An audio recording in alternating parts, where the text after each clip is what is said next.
ஆண்டவராகிய இயேசு கிறிஸ்துவின் நாமத்தில் புதிய மாதத்தின் காலை வாழ்த்துக்களை தெரிவித்துக் கொள்கிறேன்.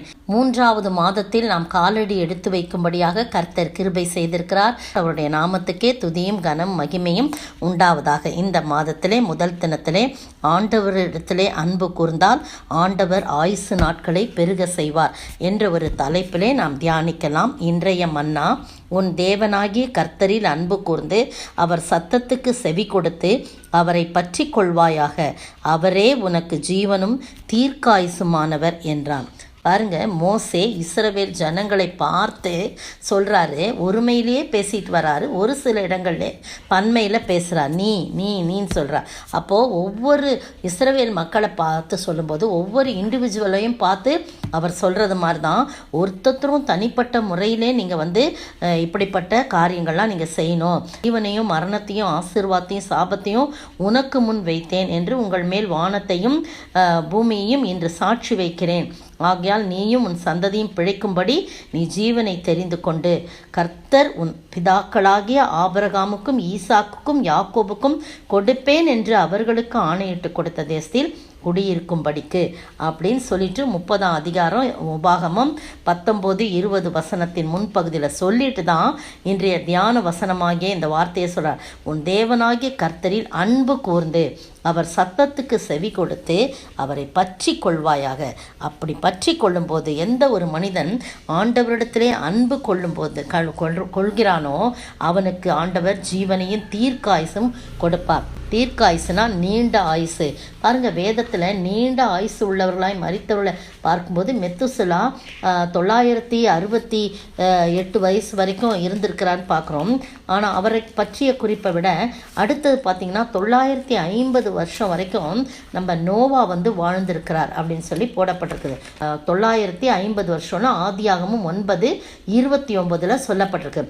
ஏன் உன்னுடைய ஆயுசு நாட்கள் பெருகி இருக்கு அப்படின்னு சொல்லும்போதே அவன் கர்த்தருக்கு பயந்து அவன் உத்தமனும், பாருங்க, அவன் தேவனுக்கு பயப்படுகிறான், தேவனோடு சஞ்சரிக்கிறவனாய் காணப்படுறான்.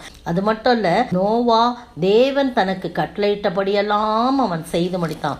அப்ப இந்த வசனம் பாருங்க, அவருடைய சத்தத்துக்கு செவி கொடுத்து அவரை பற்றி கொள்வாயாக, கர்த்தரிடத்திலே நீ அன்பு கூர்வாய். அன்பு கூர்ந்தப்படினால்தான் அவரோட கூட சஞ்சரிக்கிற ஒரு வாழ்க்கை வாழ்ந்தான். நோவா தன் காலத்தில் வாழ்ந்தவர்களும் நீதிமானாய் உத்தமனாய் காணப்பட்டான். ஆனால் அவனுடைய ஆயுசு நாட்கள் பெருகி இருந்தது. பிரியமானவர்களே, நீங்களும் நானும் எவ்வளோ ஆயுசு நாட்கள் வாழ்கிறோம் என்பது பெருசல்ல, எப்படி வாழ்கிறோம் என்பதுதான் மிக முக்கியமான காரணம். எனவே ஆண்டவர் தாமே இந்த புதிய மாதத்தின் முதல் நாளிலே ஆண்டவரிடத்திலே அன்பு கூர்ந்து வாழ அதன் மூலமாக நாம் ஆசீர்வதிக்கப்பட ஆண்டவர் தாமே கிருபை செய்வாராக. அன்பு கூறுவது மட்டும் இல்லை, அவருடைய சத்தத்துக்கும் செவி கொடுத்து வாழ ஆண்டவர் கிருபை செய்வாராக. ஆமென்.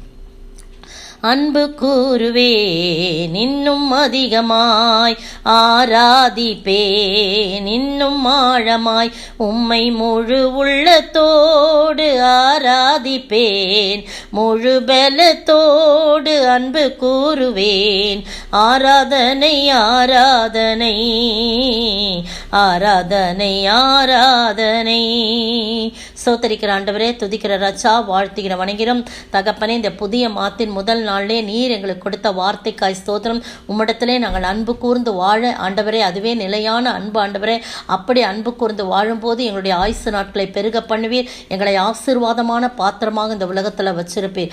அப்படிப்பட்ட ஆசீர்வாதத்தை நாங்கள் பெற்று வாழ நீர் கிருபை செய்ய வேண்டும் என்று கர்த்தரும் மீட்பெரும் ராஜாவுமாகிய இயேசு கிறிஸ்துவின் விலையேற பெற்ற நாமத்தில் ஜெபிக்கிறேன் பிதாவே, ஆமீன். நேற்றைய பதில், வேதத்தை அறியாதவர்களாகிய இந்த ஜனங்கள் சபிக்கப்பட்டவர்கள். யோவான் 7:49. இன்றைக்கு வழக்கம் போல கடைசி நாட்களில் ஒரு 5 கேள்வி கேட்கப்படும். இன்றைய நாள் கேள்வியோடு சேர்த்து 5 கேள்வி. முதல் கேள்வி, கடந்த மாதம் முழுவதும் நாம் கேட்ட கேள்வியில் 4 கேள்வியும் இந்த மாதத்தில் இன்றைக்குரிய கேள்வி. முதல் கேள்வி, எதனால் எதையும் தொடவும் மாட்டீர்கள்? எதனால் எதையும் தொடவும் மாட்டீர்கள்? 2, எப்படி மனுஷகுமாரன் தம்முடைய நாளிலே தோன்றுவார்? எப்படி மனுஷகுமாரன் தம்முடைய நாளில் தோன்றுவார்? 3, அவருடைய எதினால் நாம் எல்லாரும் எதை பெற்றோம்? அவருடைய எதினால் நாம் எல்லோரும் எதை பெற்றோம்? 4, எந்த ஊருக்கு சமீபமான எந்த இடத்தில் எது மிகுதியாக இருந்தபடியால் யோவானும் அங்கே எதை செய்து வந்தான்?